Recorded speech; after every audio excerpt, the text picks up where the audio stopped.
हमारे पास बेसिकली तीन चीजें हमें जो पढ़नी है, that is called click event, state and props. ठीक है, तो सबसे पहले क्लिक इवेंट किस लिए यूज होता है? लाइक कुछ भी चीज अगर हमें क्लिक करनी है तो उसके लिए क्लिक इवेंट का हम यूज करते हैं। मेरे पास रिएक्ट का कोई ऐप होगा यहाँ पर, जैसे कि ये है रिएक्ट ऐप। मैं यहीं से सीएमडी को ओपन करता हूँ फर्स्ट ऑफ ऑल, और यहाँ पे लिखता हूँ कोड डॉट, यानी कि मैं वीएस कोड को ओपन कर रहा हूँ यहाँ पे। वीएस कोड को ओपन करने के बाद मैं सोर्स फोल्डर में जाता हूँ, मेरे पास ऐप डॉट जेएस है, यानी कि मेरा प्रीवियस वाला फोल्डर है। अब इस ऐप डॉट जेएस के अंदर अगर मेरे को कोई भी चीज करनी है, बेसिकली लाइक मेरे को एक तरीके से कोई भी स्टेट बनाना है, ठीक है, कोई भी इवेंट करना है, तो इवेंट का मतलब, क्लिक इवेंट का मतलब क्या है कि कोई अगर बटन पे क्लिक करेगा तो क्या चीज होगी, that is called click event. वो एक तरीके से हमारे पास क्लिक इवेंट है। ठीक है, तो अगर मेरे को क्लिक इवेंट अगर बनाना है तो मैं यहाँ से पूरा ये हेडर को रिमूव करता हूँ। ठीक है, अभी इसको सेव करता हूँ और यहाँ पे जाके यानी कि टर्मिनल पे जाके लिखता हूँ एनपीएम स्टार्ट, और ये एनपीएम को स्टार्ट कर देगा, यानी कि मेरे प्रोग्राम को ये स्टार्ट कर देगा। अब डिफ के अंदर मैं सिंपली, अगर मेरे को सिंपल एक लाइक बटन वगैरह बनाना है, तो मैं सिंपली एक बटन बना सकता हूँ, जैसे कि मैंने यहाँ पे लिखा डेट इज H1 टैग है। ठीक है, बटन को क्लोज किया, बटन के अंदर लिखा मैंने यहाँ पे क्लिक, और क्लिक लिखने के बाद यहाँ पे मैंने लिखा ऑन क्लिक। तो मैं यहाँ पे लिखा ऑन क्लिक इक्वल्स टू में, ठीक है, कर्ली ब्रेसेस में फंक्शन का नाम जैसे कि मैंने डाला first bracket open and close, first bracket open and close. और फर्स्ट डालने के बाद मैंने यहाँ पर एक फंक्शन बनाया। फंक्शन कैसे बनाते हैं? सेम वैसे ही जावास्क्रिप्ट में जैसे बनाते हैं वैसे ही बनाया मैंने यहाँ पे फर्स्ट। इसका काम क्या है? इसका काम है एक अलर्ट मैसेज। अलर्ट मैसेज में ये एक तरीके से मैसेज भेज देगा, that is called function first, ऐसे करेंगे, सेमीकोलन। मैंने अभी सेव किया, मैं अपने आउटपुट में गया। अब देख रहे हो, ये तो एक तरीके से क्लिक करने पे थोड़ी ना चल रहा है, ये तो एक तरीके से चलते जा रहा है। तो जैसे मैं पेज को रिफ्रेश कर रहा हूँ तो ये तो चलता जा रहा है, ये थोड़ी ना चाहिए मेरे को। तो रिएक्ट के अंदर क्या होता है कि अगर आप ऐसे फंक्शन कॉल करोगे तो ये एक एट अ रन टाइम में जैसी कॉल होगा वैसे ही चल जाएगा। ठीक है, क्योंकि हम एफ फंक्शन को कहीं और यूज कर रहे हैं और एफ फंक्शन के अंदर फर्स्ट फंक्शन है, तो वो कहीं ना कहीं कॉल हो रहा है। ठीक है, तो उसको कॉल करने के लिए हमारे पास डिफरेंट वे होता है। तो डिफरेंट वे क्या है कि आप ऑन क्लिक लिखोगे, ऑन क्लिक लिखने के बाद आप ब्रैकेट्स डालोगे, और ब्रैकेट डालने के बाद आप एरो सिंबल डालोगे, और एरो सिंबल के बाद जब आप एक तरीके से इसको रिफ्रेश करोगे पेज को, अब क्लिक करने पे आ रहा है मैसेज। ठीक है, तो that is the simple way. ठीक है, यानी कि हमें अगर कुछ भी क्लास वगैरह बनानी है इसमें एक तरीके से रिएक्ट जेएस के अंदर, या फिर फंक्शन के साथ डील करनी है, ऑन क्लिक लगाना है, ये तो हो गया सिंपल ऑन क्लिक। ठीक है, अब हमारे पास ऑन क्लिक में क्या इश्यू है? ऑन क्लिक में इश्यू ये है कि अगर मैं कंट्रोल आई करके जाता हूँ पीछे कंसोल के अंदर और क्लिक करता हूँ, तो ये जो मेरा कंसोल है ये अपडेट नहीं होता। ठीक है, तो रिएक्ट में अगर हमें इसको अपडेट करवाना है, ठीक है, तो उसके लिए मैं यहाँ पे प्रॉप्स स्टेट का यूज करूंगा। तो ये स्टेट क्या है? वैल्यू को अपडेट करने के लिए हम स्टेट का यूज करते हैं। लाइक कोई भी वैल्यू है उसको हमें कंटिन्यूअस मैनर में अपडेट करना है, जैसे कि प्रीवियसली हमने ऐड टू कार्ट वाला सिस्टम देखा था जिसके अंदर प्लस माइनस के दो बटन थे। प्लस क्लिक करने पे वो 0 1 2 3 ऐसा काउंटर चल रहा था, और माइनस पे वो डिक्रीमेंट काउंटर चल रहा था। ठीक है, तो यानी कि वैल्यू अपडेट हो रही थी। तो वही चीज अगर आपको रिएक्ट में करनी है तो उसका एक अलग तरीका है।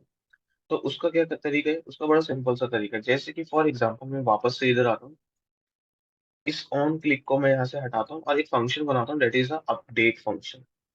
तो मैंने यहाँ से हटाया और लिखा अपडेट। ठीक है, और अपडेट लिखने के बाद, ठीक है, मैं एक क्या काम करूंगा, मैं एक फंक्शन बनाऊंगा, फंक्शन का नाम है मेरा अपडेट। अपडेट फंक्शन बनाने के बाद इसका काम क्या है? एक तो अलर्ट भेजेगा, किस चीज का अलर्ट है? ठीक है, एक डेटा होगा, डेटा। और ऊपर इनिशियली फंक्शन के स्टार्टिंग में हम लेट करके एक डेटा लेंगे, लेट यानी कि वेरिएबल डिक्लेरेशन। तो वेरिएबल का जो यूज है हम रिएक्ट जेएस में बहुत कम करते हैं, हम स्टेट का यूज करते हैं, बट पहले मैं वेरिएबल का यूज करके बता रहा हूँ, देन फिर हम स्टेट का यूज करेंगे। जैसे कि मैंने अमन डाला डेटा के अंदर, और अगर लाइक एचटीएमएल में जावास्क्रिप्ट के कोड को यूज करना है, वेरिएबल को यूज करना है, तो यहाँ पे कर्ली ब्रेसेस के अंदर आप डेटा डाल दो। तो इनिशियली वो आपको आ, ये जो है, लाइक अच्छा, हमारा अलर्ट भी एक तरीके से कॉल हो रहा है। तो मैं क्या काम कर लूंगा कि मेरे को इस डेटा की वैल्यू अपडेट करनी है, अमन से राहुल करनी है। तो मैंने अमन से राहुल लिखा, सेव किया। सेव करने के बाद पेज पे गए। ठीक है, तो अब ऊपर तो एक तरीके से राहुल आ रहा है लिखा हुआ, मैं इसको यहाँ पर ऐसे डाल देता हूँ। तो अब क्लिक करने पे यहाँ पर अलर्ट में तो अपडेट हो रहा है राहुल, बट यहाँ पर अपडेट नहीं हो रहा है अमन की जगह पे। तो मेरे को अमन की जगह पे अपडेट करना है ना। तो इस सिचुएशन में हम क्या यूज करेंगे, इस सिचुएशन में हम स्टेट, और स्टेट का यूज करने के लिए आपको import curly bracket open and close लिखना पड़ेगा, यूज स्टेट। ठीक है, और फ्रॉम, फ्रॉम सिंगल कोट्स में रिएक्ट। ठीक है, ये चीजें ये लिखना पड़ेगा। ये सारी चीजें यहाँ से हटानी पड़ेगी, तो मैं ये सारी चीजें यहाँ से हटा देता हूँ। मेरे को एक तरीके से कांस्टेंट, ठीक है, डिक्लेरेशन करनी है किसकी, स्टेट की। मैं दो वेरिएबल ले रहा हूँ, डेटा और सेट डेटा। मैंने यहाँ पे लिखा इक्वल्स टू में यूज स्टेट। ठीक है, bracket open and close, inbuilt function है मेरे पास। मैंने इनिशियली वैल्यू डाल दी, दैट इज कॉल्ड अमन। ठीक है, सेमीकोलन। अब अमन डालने के बाद मैं क्या काम करूंगा, नेक्स्ट चलूंगा। नेक्स्ट में मैं एक फंक्शन बनाऊंगा। फंक्शन का नाम होगा दैट इज कॉल्ड अपडेट। और curly bracket open and close, with in curly bracket open and close मैंने लिखा सेट डेटा। और सेट डेटा के बाद मैंने डबल कोट्स के अंदर वैल्यू डाली, दैट इज कॉल्ड रोहित। ठीक है, सेमीकोलन के साथ। मैंने सेव किया। सेव करने के बाद मैं पेज पे गया, रिफ्रेश किया, मैंने क्लिक किया। तो क्या रोहित हो गई क्या अमन से वैल्यू? राइट। हाँ। ठीक है, तो डेट इज द सिंपल, क्या हो गया ये हमारे पास, स्टेट। ठीक है, यानी कि यूज स्टेट का हम लोग यूज कर रहे हैं। और अधिकतर हम रिएक्ट जेएस के अंदर यूज स्टेट का यूज करते हैं एज कम्पेयर टू वेरिएबल। ठीक है, ये चीज है, क्योंकि वेरिएबल की जो स्टेट है वो चेंज नहीं होती है, और यहाँ पे हम यूज स्टेट करके वेरिएबल का डेटा यानी कि अपडेट कर सकते हैं काइंड ऑफ। ठीक है, ये चीजें कहने का मतलब। तो अब वो जो एड टू कार्ट वाला सिस्टम है वो हम इससे बना सकते हैं। अब किसी भी वैल्यू को 0 1 से इनिशियलाइज करना है, तो मैं यहाँ पे अमन की जगह पे 0 लिख दूंगा कि बाय डिफॉल्ट जो इनिशियलाइज होगा वो 0 इनिशियलाइज होगा। और मैं ये बोलता हूँ कि एक तरीके से वैल्यू में +1 होता रहे, यानी कि डेटा में +1 होता रहे। तो जब मैं सेव करके पेज को रिफ्रेश करूंगा, मैं जाता हूँ 1 2 3 4 5 6, और ये चलता रहेगा काउंटर की तरह। तो डेट इज की वैल्यू एक तरीके से अपडेट होती जा रही है। तो इट इज सिंपल थिंग। तो ये हो गया state with the help of function component, क्योंकि हमने यहाँ पे फंक्शन का यूज किया। अब state using a class component, class component के साथ कैसे यूज करना है। तो क्लास कंपोनेंट के साथ बड़ा सिंपल सा है। आप क्या काम करोगे, आपको क्लास बनानी है। तो क्लास बनाने के लिए क्या काम करेंगे, इसको यहाँ से हटाता हूँ मैं। हटाने के बाद मैंने यहाँ पे लिखता हूँ क्लास। क्लास के बाद मैंने यहाँ पे लिखा ऐप। ठीक है, और एक्सटेंड कंपोनेंट, कंपोनेंट। ठीक है, अभी ये कंपोनेंट में एरर देगा मेरे को, तो मैं क्या काम करूंगा यहाँ से, मैं सिंपली ये हटाऊंगा। ठीक है, या फिर नीचे लिख देते हैं दैट इज कॉल्ड इम्पोर्ट। ठीक है, कॉमा में कर्ली ब्रेसेस में component, import space react component. ठीक है, और फ्रॉम रिएक्ट। तो ये मैंने यहाँ पे लिख लिया। मैंने कंपोनेंट को इंपोर्ट करवाया यहाँ पे कर्ली ब्रैकेट ऑपरेंड क्लोज, और एक कंस्ट्रक्टर का यूज करूंगा। कंस्ट्रक्टर हमने देखा था, ठीक है, जब हम एक तरीके से ऑब्जेक्ट ओरिएंटेड पढ़ रहे थे जीएस के अंदर। मैंने यहाँ पे कर्ली ब्रैकेट ऑपरेंड क्लोज किया और लिखा दिस डॉट स्टेट। ठीक है, यानी कि मैं स्टेट कंपोनेंट बना रहा हूँ, इक्वल्स टू में curly braces open and close. मैंने लिखा डेटा इनिशियली है अमन। ठीक है, और मैंने यहाँ पे नीचे एंटर किया। एंटर करने के बाद मेरे पास एक फंक्शन है दैट इज कॉल्ड अपडेट। ठीक है, और यहाँ पे मैं अलर्ट फंक्शन चला सकता हूँ। अगर मेरे को चलाना है तो मैं यहाँ पे लिख नहीं रहा हूँ दैट इज कॉल्ड, मैं रेंडर फंक्शन का यूज कर रहा हूँ। मैंने लिखा रेंडर। रेंडर के बाद मैंने क्या काम करा, मैंने यहाँ पे सिंपली लिखा return bracket open and close, यानी कि एक तरीके से round bracket open and close. मैंने यहाँ पे लिखा डिफ। और डिफ लिखने के बाद मैंने सिंपली यहाँ पे डिफ लिखा। डिफ लिखने के बाद मैंने यहाँ पे लिखा क्लास नेम। ठीक है, और यहाँ पे लिखा ऐप। एंटर किया। एंटर करने के बाद मैंने लिखा H1 टैग। H1 के अंदर आप चाहे तो, ठीक है, स्टेट को प्रिंट करा सकते हो, जैसे कि हम कर्ली ब्रेसेस में डेटा को प्रिंट करा देते। मैंने यहाँ पे सिंपली लिखा दिस डॉट स्टेट और डॉट डेटा। ठीक है, ये मैंने यहाँ पे लिखा। एंटर मैंने किया। एंटर लिखने के बाद मैंने यहाँ पे लिखा बटन। बटन के बाद यहाँ पे मैंने लगाया that is called on click. On click, ठीक है। ऑन क्लिक के बाद मैं यहाँ पे क्या लिखूंगा, दिस डॉट। दिस यानी कि एक पॉइंटर था जो अपने ऊपर के पेरेंट को कॉल करता है, तो दिस डॉट अपडेट या फिर कुछ भी जो आपको लिखना है वो आप यहाँ पे एक तरीके से अपडेट करा सकते हैं। तो मैंने लिखा दिस डॉट अपडेट फंक्शन में अभी बनाऊंगा दिस वन अपडेट फंक्शन। और मैंने यहाँ पे लिखा डेट इज कॉल्ड अपडेट, कि डेटा को अपडेट करना है, तो वो बटन में लिखा हुआ आए। तो अगर मेरे को अपडेट फंक्शन बनाना है तो मैंने सिंपली एंटर किया, फंक्शन का नाम लिखा अपडेट, क्योंकि ऑब्जेक्ट ओरिएंटेड की क्लास के अंदर हम फंक्शन लिखने की जरूरत नहीं पड़ती है हमें।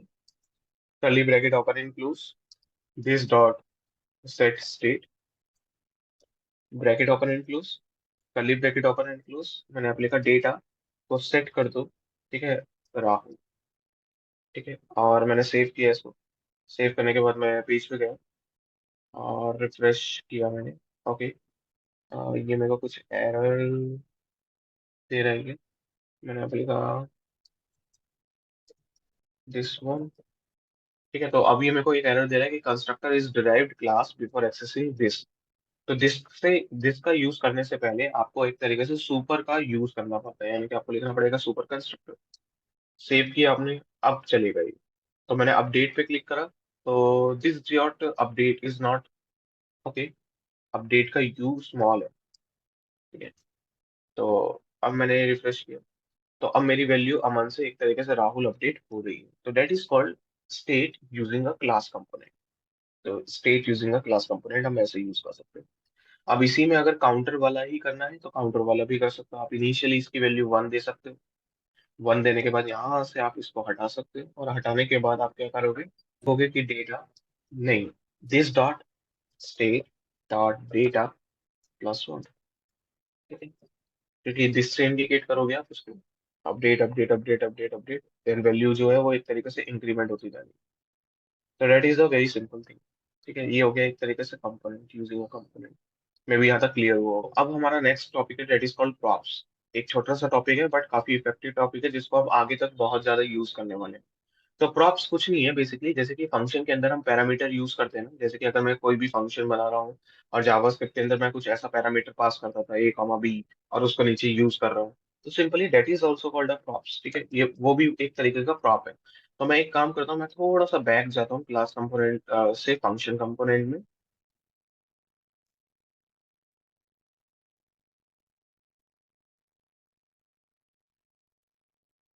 This one. अब यहाँ पर आने के बाद मैं यहाँ से ये सारी चीजें हटाता हूँ क्योंकि मेरे को ये चीजें नहीं चाहिए। मैं यहाँ से ये H1 को भी हटाता हूँ या बटन को भी हटाता हूँ, और इसको भी हटाता हूँ। मैंने सेव किया, मैं एक कंपोनेंट क्रिएट करता हूँ that is called pro dot JS, ठीक है। ऐप डॉट जेएस की जितनी भी चीजें कॉपी की, और यहाँ पर मैंने एक तरीके से पेस्ट मार दी। पेस्ट मारने के बाद इसको मैंने यहाँ से हटाया। हटाने के बाद मैं क्या काम करूँगा, यहाँ पे एक तरीके से चेंज करते हैं that is called prop, that is also prop, ठीक है। और क्लास नेम में ऐप भी रहने देते हैं, या क्लास नेम भी हटा ही देते हैं। तो दैट इज मैंने यहाँ से हटाई। अब ये हटाने के बाद मैं क्या काम करूंगा सिंपली, ठीक है, प्रॉप का यूज करूंगा। तो ये प्रॉप करेगा क्या, ठीक है। तो मैंने यहाँ पे लिखा सिंपली कि मेरे पास एक फंक्शन है दैट इज कॉल्ड प्रॉप करके। ये क्या कंटेन करेगा अपने अंदर, प्रॉप कंटेन करेगा। तो मैंने लिखा यहाँ पे प्रॉप, एक पैरामीटर है दैट इज कॉल्ड प्रॉप्स। मैं क्या काम करूंगा कि जैसे ही मैं इसको कॉल करूंगा, यानी कि मैं यहाँ पे इसको कॉल करूंगा किसको, प्रॉप को, तो मैंने यहाँ पे लिखा प्रॉप और स्लैश ये चीज। अब इंपोर्ट करना है तो मैं इजिली इंपोर्ट भी कर सकता हूँ उसको। तो इंपोर्ट करने के लिए मैंने यहाँ पे लिखा इंपोर्ट प्रॉप, ठीक है। और मैं जब इसके अंदर कॉल कर रहा हूँ उसको, और इसके अंदर अगर मैं कोई पैरामीटर पास कर देता हूँ, parameter in the sense like मैंने यहाँ पे लिख दिया नेम इक्वल्स टू में डबल कोट्स में राहुल, मैंने सेव किया। और ये जो प्रॉप्स है इसका काम है इसको प्रिंट करना, प्रॉप को प्रिंट करना। तो मैंने यहाँ पे लिखा प्रॉप्स, ठीक है, यानी कि प्रॉप्स के अंदर जो भी वैल्यू है वो प्रिंट करता हूँ। मैंने सेव किया, पेज पे गया, मैं पेज को रिफ्रेश करा, तो ये अब अगर मेरे को प्रॉप्स को यूज करना है तो मैंने लिखा प्रॉप डॉट नेम, क्योंकि मेरा नेम नाम का वो पैरामीटर था। तो राहुल आ गया, देख रहे हो। तो डेट इज द राहुल, कि मैंने एक कंपोनेंट से दूसरे कंपोनेंट में डेटा भेजा। ठीक है। अब अगर मेरे पास कोई और भी एट्रीब्यूट होता है, that is roll number equals to में 67। ठीक है, बट इसको मेरे को सिंगल कोट्स में ही डालना पड़ता। ठीक है, ये चीज है। तो उसके लिए मेरे को क्या काम करना पड़ेगा? तो मैंने सेव किया, that is the roll number. ठीक है। अब चाहे तो मैं यहाँ पे मल्टीपल क्रिएट कर सकता हूँ और ऑटोमेटिकली कॉल होगा। ठीक है, ये चीज है, क्योंकि उसका काम है प्रिंट करना, तो वो प्रिंट करेगा। जैसे कि मैंने राहुल की जगह पे अमन डाल दिया, विक्रम डाल दिया, तो डेट्स इट। तो ये मेरे को यहाँ पे डेटा यहाँ पे दे रहे हैं। ठीक है। अब जैसे कि डेटा के अंदर डेटा है, यानी कि डिक्शनरी के अंदर डिक्शनरी है, तो वो हम कैसे यूज करेंगे? और एक और इजी चीज है कि अभी तक मैंने आपको मना किया था कि आप इनलाइन सीएसएस यूज नहीं करोगे, बट अगर आपको इनलाइन सीएसएस अगर यूज करना है तो आपको लिखना है स्टाइल और कर्ली ब्रेसेस के अंदर। यहाँ पे थोड़ी सी अलग हो जाती है। जैसे कि मेरे को बैकग्राउंड कलर करना है, तो मैंने यहाँ पे लिखा बैकग्राउंड कलर। ठीक है, कलर। तो ऐसा आप लिखोगे कॉलन में, जैसे कि मेरे को लिखना है रेड सेमी कॉलन। ठीक है, और सॉरी। ठीक है, तो मैंने यहाँ पे लिख दिया डबल कोट्स के अंदर रेड। ये मैंने सेव किया, और सेव करने के बाद ये मेरे को कुछ एरर दे रहे हैं। ओके, मेरे को यहाँ पे ब्रैकेट भी पास करना पड़ेगा। ठीक है, तो मैंने यहाँ पे एक तरीके से ये राउंड ब्रैकेट पास कर दिया यहाँ पे। एक minute, just a minute. Okay, round bracket नहीं, सॉरी, कर ली डेट्स। मैंने सेव किया, पेज पे गया, तो देख रहे हो सबका कलर जो है वो रेड हो गया। ठीक है, ये चीजें कहने का मतलब, तो ऐसे मैं एक तरीके से इनलाइन सीएसएस का यूज कर सकता हूँ यहाँ पे। अब मेरे को अगर मल्टीपल डेटा डालना है, तो वो मैं बता रहा था कि मल्टीपल डेटा आप कैसे डालोगे। जैसे कि मेरे पास एक डेटा करके पैरामीटर, मैं नीचे वालों को हटाता हूँ क्योंकि मेरे को उसकी जरूरत नहीं है, कमेंट करता हूँ इनको। यस, ठीक है। तो मैंने लिखा डेटा इक्वल्स टू में कर्ली ब्रेसेस। कर्ली ब्रेसेस के अंदर एक और कर्ली ब्रेसेस के अंदर मैंने अभी लिखा कुछ भी हो सकता है, जैसे फॉर एग्जांपल एड्रेस हो सकता है। तो एड्रेस इक्वल्स टू में या कॉलम में that is called X Y Z. ठीक है। एंड फोन नंबर हो सकता है, फोन।